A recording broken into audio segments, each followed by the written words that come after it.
Halo teman-teman semua, ketemu lagi di Bedah Buku Create Habit. Kita akan masuk ke video terakhir ya, yaitu bab 15. Sebenarnya bab 15 bukan bagian terakhir dari buku ini, ada appendix segala macamnya tuh teman-teman akan punya banyak informasi menarik tambahan lain. Tapi saya putuskan ya, bahwa ini video terakhir, kita akan bahas bab 15 karena ini sudah sampai pada bahasan kesimpulan sekaligus juga konsekuensi dari DATP seperti apa. Yuk kita bahas di video kali ini.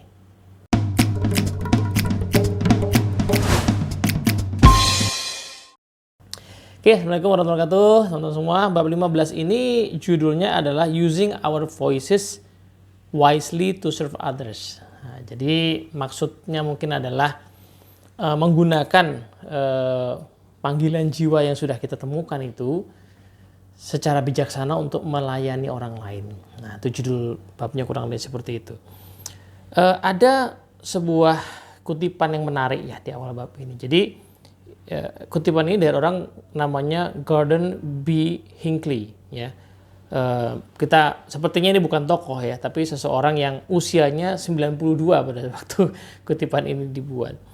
Jadi si Pak Gordon ini bilang begini ya, saya bukan lagi orang muda yang punya banyak energi, saya lebih banyak bermeditasi dan berdoa.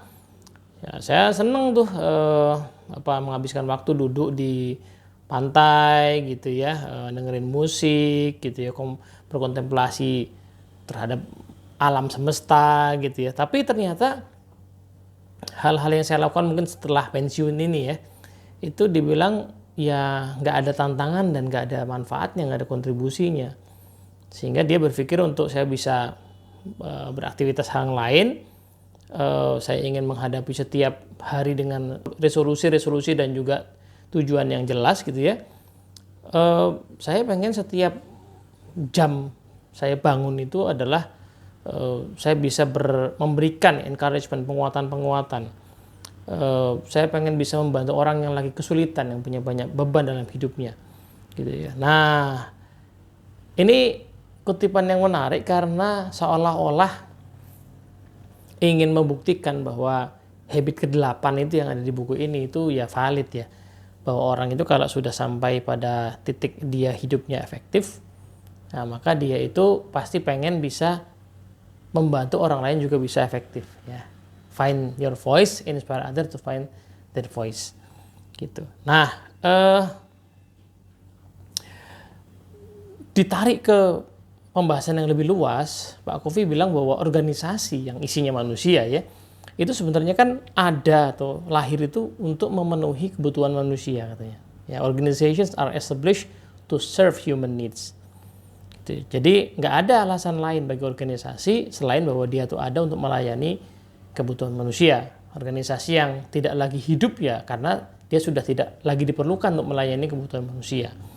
Gitu. Nah, ada quote yang bagus di sini dari Nathan Eldon Tanner, dia bilang service is the rent we pay for living in this world of ours. Ya. Pelayanan atau melayani itu adalah semacam biaya sewa. Biaya sewa yang harus kita bayar gara-gara kita itu hidup di dunia ini. Ya, mungkin kita bisa memahami sebagai bahwa ya karena kenyataannya kita hidup di dunia ini, maka kita harus tanda kutip membayar sesuatu dengan cara melayani orang lain. Nah, ada satu kutipan yang lebih panjang di sini, saya mungkin ringkaskan poin intinya dari orang namanya Willis Harman. Ya, dia the co-founder of the World Business Academy. Intinya begini, dia bilang bahwa bisnis itu, organisasi bisnis adalah salah satu institusi yang saat ini paling powerful ya di dunia. Banyak institusi itu yang perusahaan yang bahkan bisa menguasai banyak hal di dunia gitu ya. Padahal di sisi lain sebenarnya ada institusi lain ya, pemerintahan, itu sosial itu yang sudah lebih dulu melayani masyarakat gitu ya. Jadi tradisi pelayanan tuh ada di pemerintahan, ada di organisasi sosial gitu ya. Nah, sementara si organisasi bisnis itu saat ini sangat powerful, tapi tradisi melayaninya tuh hampir tidak ada. Gitu ya. Jadi sementara ada peran baru yang namanya organisasi bisnis dan bisnis ini ternyata sekarang sebegitu kuatnya, dia kayak nggak siap ya untuk memegang peran sebagai tanda kutip penguasa dunia gitu ya. Karena apa ya? Karena memang organisasi bisnis itu lahir dari kapitalisme. Jadi keinginan untuk mendapatkan keuntungan sebanyak-banyaknya dengan modal sekecil-kecilnya. Gitu ya. Nah mungkin dulu kalau dia hanya bicara soal perusahaan-perusahaan kecil gitu ya nggak ada masalah. Tapi ketika perusahaan itu makin besar dan menguasai banyak hal ya, di Indonesia nih ya yang namanya PT itu ya menguasai wilayah yang sangat luas misalnya ya, wilayah hutan untuk dieksplorasi misalnya, berdampak ke masyarakat banyak misalnya ya. Ada satu kota di Kalimantan itu, di situ ya kota itu hidup kayak sekarang ya karena ada satu perusahaan di situ yang memang kekuasaannya gede sekali ya. Jadi kekuasaan yang besar ini kayaknya belum diimbangi dengan jiwa melayani yang cukup memadai gitu. Nah, padahal ya kenyataannya tadi bisnis itu sebenarnya, organisasi sebenarnya ada untuk melayani masyarakat. Makanya Pak Kofi bilang milenium ini itu arahnya sebenarnya ke arah the age of wisdom ya, era kebijaksanaan. Kenapa? Ya mungkin dirangkum sedikit ya. Jadi Pak Kofi kan di awal-awal buku tuh membahas soal ada era namanya era hunter gatherer gitu ya. Simbolnya adalah panah gitu ya. Kemudian ada era namanya agriculture ya, simbolnya adalah peralatan pertanian. Ada era industri, simbolnya adalah pabrik-pabrik ya. Ada era informasi, ya, simbolnya adalah manusia, ya kan, human being. Nah, beliau katakan bahwa kita akan masuk ke the age of wisdom, yang simbolnya adalah kompas. Kenapa? Karena kita sekarang lebih butuh untuk menentukan arah ya. Kita tuh mau ngapain sama kehidupan kita, gitu. Nah, jadi sementara banyak hal bisa kita ciptakan, bisa kita buat, hampir nggak ada batasannya. Kita makin butuh kompas, sesuatu yang tidak berubah arahnya gitu loh. Nah, ini sudah makin terbukti ya bahwa di era informasi aja itu banyak manusia sudah digantikan oleh mesin ya. Banyak orang akan kehilangan pekerjaannya gitu ya. Jadi manusia tuh makin butuh buat mengedukasi dirinya, buat mendidik dirinya supaya dia bisa tetap relevan. Tuh, sehingga yang dibutuhkan adalah wisdom ya, karena banyak hal yang bisa dikerjakan manusia itu sekarang sudah bisa dikerjakan oleh alat. Kita nggak perlu menghitung sekarang ya, bahkan dengan adanya AI, dengan adanya ChatGPT gitu ya, Bard itu kita hampir nyari informasi buat kepentingan pekerjaan ya, orang yang mesti bikin copywriting, proposal itu hampir nggak perlu mikir lagi, sudah bisa dikerjakan mesin. Nah, tetapi ada yang tidak bisa dikerjakan mesin adalah sesuatu yang namanya wisdom gitu ya. Nah, wisdom ini yang seharusnya menjadi arah perkembangan manusia ke depan. Nah, maka pertanyaan kemudian di bab ini adalah sebenarnya wisdom itu ada di mana? Nah, menarik Pak Kofi cerita di bagian ini bahwa dia pernah waktu lagi bikin disertasi ya S3 itu, dia pernah bilang sama profesornya bahwa saya tuh pengennya bikin disertasi yang temanya motivation sama leadership, tapi lebih ke riset filosofis daripada riset empiris. Ya, dia mengajukan, jadi sudah ada minat beliau seperti itu ya. Nah, tapi profesornya bilang bahwa Steven, you don't know enough to even ask the right question. Jadi Steven, ya ini hal yang bagus niatmu, tapi kayaknya pengetahuan kamu belum cukup deh. Bahkan untuk bikin pertanyaan penelitian yang tepat aja kamu kayaknya belum cukup. Jadi mungkin saya bayangkan beliau sudah mulai bikin semacam proposal. Profesor bilang ya boleh kamu pengen bikin riset filosofis, tapi kalau saya lihat proposalmu kamu belum nyampe ke sana. Nah, singkat cerita akhirnya sih dia nggak bikin yang ke arah situ ya. Kita tahu kalau teman-teman browsing di internet akan ketemu disertasi Pak Kofi itu bukan riset filosofis yang dimaksud ya. Dia lebih banyak soal efek dari human relation training lah ya, empiris juga ya. Nah, tapi beliau katakan di sini bahwa setelah dia lulus, dia itu ya mungkin sudah dimulai sebelum lulus juga ya. Dia mulai pembelajaran informal untuk mendalami hal-hal yang sifatnya filosofis. Itu yang saya duga akhirnya melahirkan buku-buku seperti Seven Habits dan The Eight Habits ya. Buku Seven Habits, The Eight Habits itu tidak diisi dengan riset-riset empiris yang terlalu dominan ya. Bahkan sedikit sekali riset empirisnya.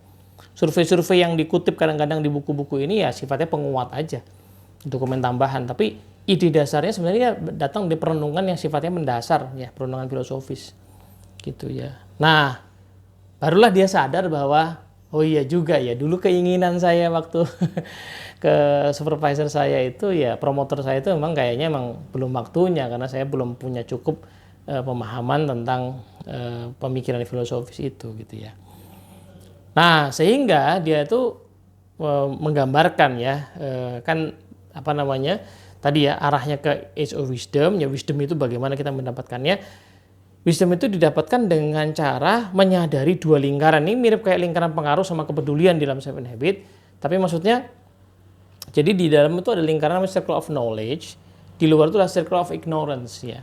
Orang itu bisa bijaksana kalau dia berusaha melampaui lingkaran pengetahuannya dan menyadari bahwa ada banyak hal yang tidak dia ketahui. Sehingga yang dia lakukan adalah berusaha untuk keluar dari lingkaran pengetahuannya untuk menyelami hal-hal yang belum dia ketahui. Gitu ya. Nah, di situ. Sehingga kalau dirangkum pada akhirnya, wisdom kata dia is the child of integrity ya. Kebijaksanaan itu adalah sesuatu yang lahir dari integritas, yaitu hidup selaras dengan prinsip-prinsip. Nah, dan integritas itu adalah anak dari humility and courage, ya, kerendahan hati dan juga keberanian. Nah, jadi bahkan bisa dikatakan bahwa humility atau kerendahan hati itu adalah induk dari semua keutamaan-keutamaan, karena humility atau kerendahan hati itu akhirnya menjadi dasar ya untuk kita menyadari bahwa di dunia ini ada prinsip atau hukum-hukum alam ya yang tidak berubah, sementara kita itu seringkali berubah.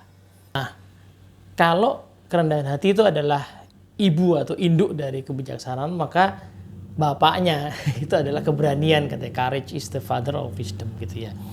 Sehingga Pak Covey itu baik sekali merangkum ya sebuah skema gitu ya, bikin sebuah skema bahwa di atas itu ya, itu ada namanya humility and courage ya, kerendahan hati sama keberanian. Nah, dari kerendahan hati dan keberanian ini akan melahirkan namanya integrity. Orang yang hidupnya selaras sama prinsip ya, satu kata sama perbuatannya selaras dengan prinsip. Nah, orang yang punya integritas itu akhirnya orang yang punya kebijaksanaan. Kita anggap orangnya sebagai bijaksana dan juga orang yang punya mentalitas keberlimpahan. Nah, jadi kebijaksanaan itu adalah lahir dari integritas ya, orang yang menyatu dia bijaksana. Bijaksana itu kalau dalam bahasa saya ya bisa berpikir, berkata, bertindak yang pas sesuai dengan situasi. Kenapa? Karena dia nyatu sama hukum alam ya, nyatu dengan situasi, nyatu dengan kondisi.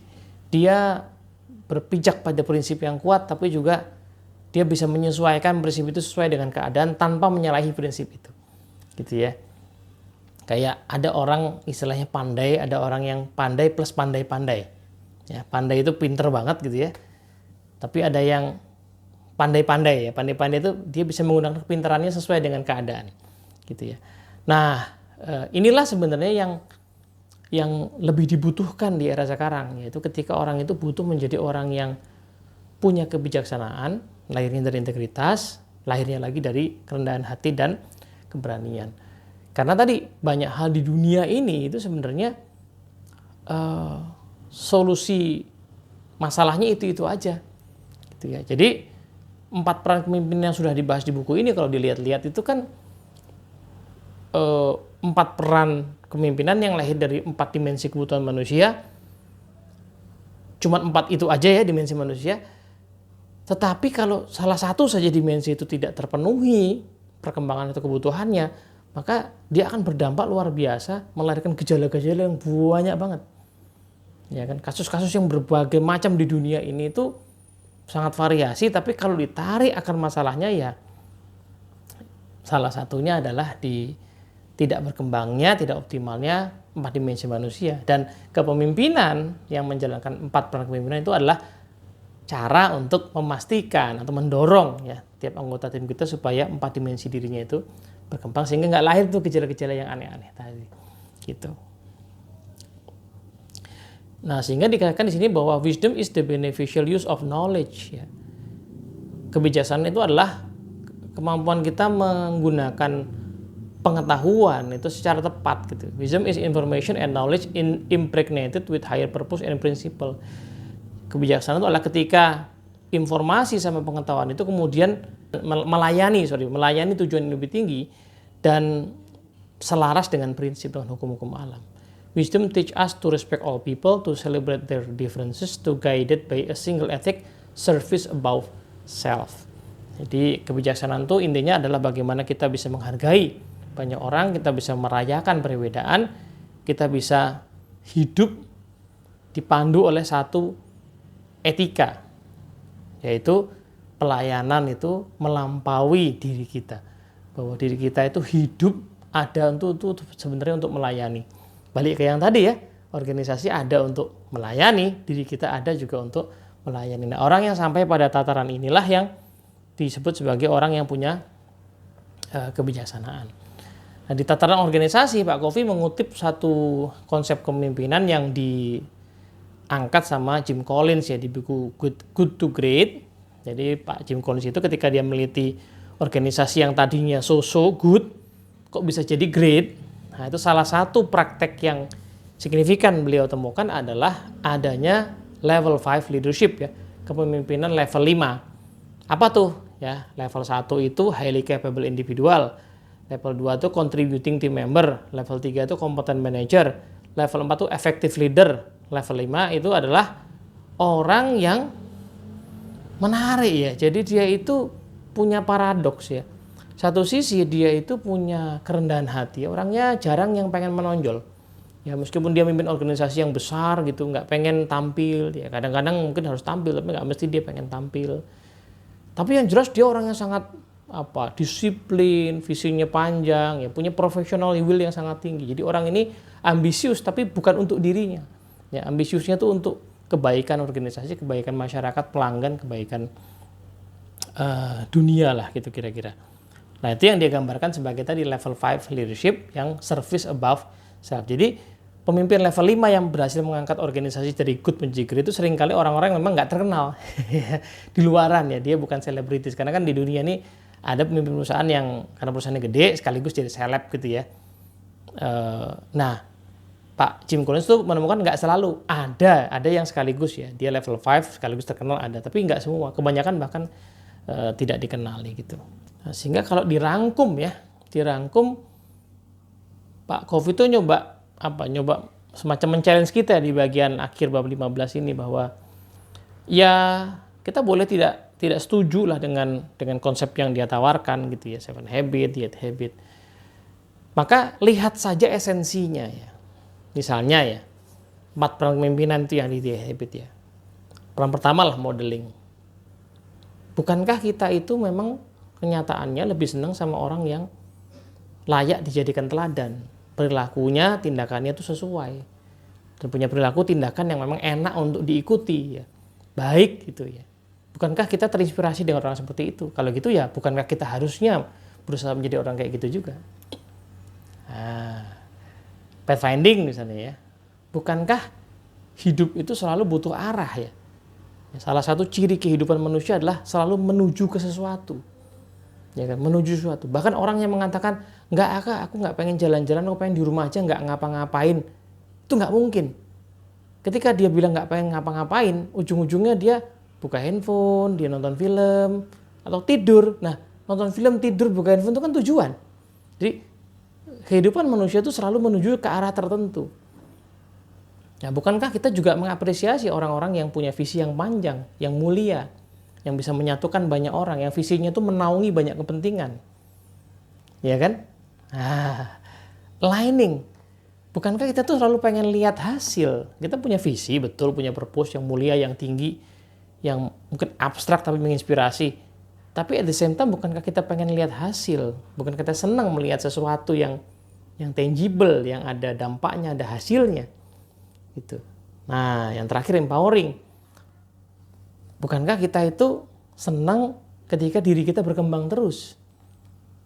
Nah, maka dari itu, kenapa tidak kita berusaha menjadi teladan, kita berusaha menjadi orang yang punya visi yang clear, yang bisa menyatukan banyak kepentingan, kita menjadi orang yang selaras, yang eksekutor yang baik, yang ada hasilnya, yang bukan omong doang, dan juga kita menjadi orang yang bisa mengembangkan potensi orang, jeli sama potensi orang, karena percaya orang itu punya potensi, orang itu punya kemampuan yang luar biasa gitu, sehingga terjadilah keberlanjutan ya. Nah, jadi kalaupun kita tidak mau pusing dengan istilah 7 habit ya, ini semua hanya sebuah framework yang ditawarkan Pak Covey untuk mengajak kita mengevaluasi kembali cara kita mimpin kok. Apakah cara kita mimpin itu by default or by design gitu ya. By default itu adalah gaya kepemimpinan yang sekedar menerima kebiasaan kita karena taunya itu gitu. Nah, masalahnya adalah taunya itu tuh tahu dari mana? Dari trial error, atau jangan-jangan kadang-kadang kita mewarisi gaya kepemimpinan dari orang lain yang kita nggak sadar. Dari orang tua, dari guru, dari mantan bos kita, yang sebagian diantaranya efektif, sebagian diantaranya mungkin tidak efektif, tidak cocok lagi. Nah, di 8 Habit itu ngajakin kita untuk meninjau ulang gitu ya, gaya kepemimpinan kita itu seperti apa, kemudian yuk didesain ya, didesain, dilatih supaya bisa lebih banyak mengoptimalkan 4 dimensi manusia. Karena kita pengen melihat manusia sebagai manusia yang utuh. Ketika dia berorganisasi, kita juga melihat bahwa organisasi itu organisasi yang utuh. Kita nggak bisa semaunya sendiri ya. Kita ini hidup di alam, di dunia yang punya prinsip, ya punya hukum-hukum alam. Salah satu hukum alam yang berlaku di manusia itu setidaknya punya 4 dimensi. Jadi nggak bisa hanya mengatakan bahwa kan kamu sudah tak gaji, harusnya kamu apapun yang terjadi profesional. Tidak semudah itu Ferguson ya. Betul dia sudah digaji, tapi kalau dia lagi punya problem keluarga, kalau dia lagi kehilangan makna dalam pekerjaannya, itu ya sesuatu yang nggak bisa dianggap remeh juga. Nah, kalau dia punya potensi tapi nggak berkembang, itu juga nggak bisa dianggap didiemin aja gitu. Karena kenyataannya manusia itu utuh. Organisasi juga begitu. Organisasi itu lahir untuk melayani kepentingan masyarakat. Maka dia nggak bisa hanya bicara profit saja ya. Profit itu betul penting, hanya salah satu dimensi dari 4 dimensi yang lain.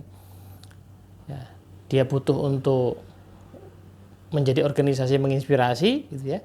Orang bangga kerja di situ, orang bangga mereka ada di situ. Orang merasakan manfaatnya. Dia butuh menjadi organisasi yang punya visi misi yang menginspirasi, menjadi organisasi yang untung juga, menjadi organisasi yang orang masuk ke sana itu berkembang, masyarakat tempat dia berada juga berkembang. Nah, kira-kira begitu ya teman-teman semua ya, bedah buku 3 Habit kita yang alhamdulillah sudah selesai di video kali ini. Selamat membaca kembali buku 3 Habit bagi yang belum membaca atau pernah baca. Nah, insya Allah nanti kita akan lanjutin dengan bedah-bedah buku yang lain yang biasanya akan saling terkait ya. Di 7 Habit sama di 8 Habit sudah kita lihat keterkaitannya. Nanti kita akan bahas video-video buku-buku yang lainnya. Moga-moga bermanfaat. Assalamualaikum warahmatullahi wabarakatuh.